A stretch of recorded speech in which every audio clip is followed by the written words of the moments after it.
Pripravna molitva. Čudotvorna Gospe Sinjska, puni pouzdanja u Tvoju majčinsku ljubav, želimo pobožno obaviti ovu devetnicu. Svojim molitvama iskazujemo čast i zahvalnost Tebi na slavu Bogu. Utječemo Ti se za zagovor i nebesku pomoć u svojim nevoljama. Tvoju milost nismo zavrijedili zbog svojih grijeha, ali Tvoja nas majčinska dobrota potiče na kajanje i učvršćuje vjeru da nam Tvoj božanski Sin i Otac nebeski oprašta naše grijehe i da nas prima kao svoju ljubljenu djecu. Ti nam, moćna kraljice neba i zemlje, isprosi od Boga zaštitu od zla i svih životnih nezgoda. Daj da ustrajemo u vjeri i dobrim djelima.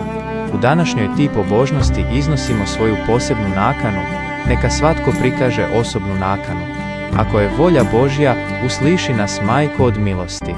Zahvaljivat ćemo Ti do kraja svoga života, častiti Tvoju svetu sliku i Tvoje sveto ime na slavu presvetoga trojstva, Oca i Sina i Duha Svetoga. Amen. Izmolimo tri zdravo Marije. Molitva. Divna Gospe Sinjska, koja si se udostojala ovaj grad odabrati za mjesto svoje čudesne pomoći, hvala Ti što Te smijemo po njemu nazivati Gospom Sinjskom.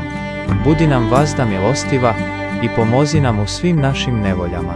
Djevice odabrana, na dan Tvoga slavnog ulaska u nebo dušom i tijelom, anđeli su Te pozdravljali zanosnom pjesmom, kojoj se i mi usuđujemo pridružiti svoje glase.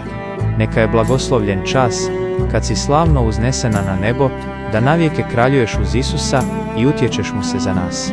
Mudra djevice, daj nam mudrosti da tako živimo kako bismo bili dostojni vječnoga života zajedno s Tobom u slavi Kraljevstva nebeskoga. Amen. Izmolimo tri zdravo Marije i jedan slava Otcu.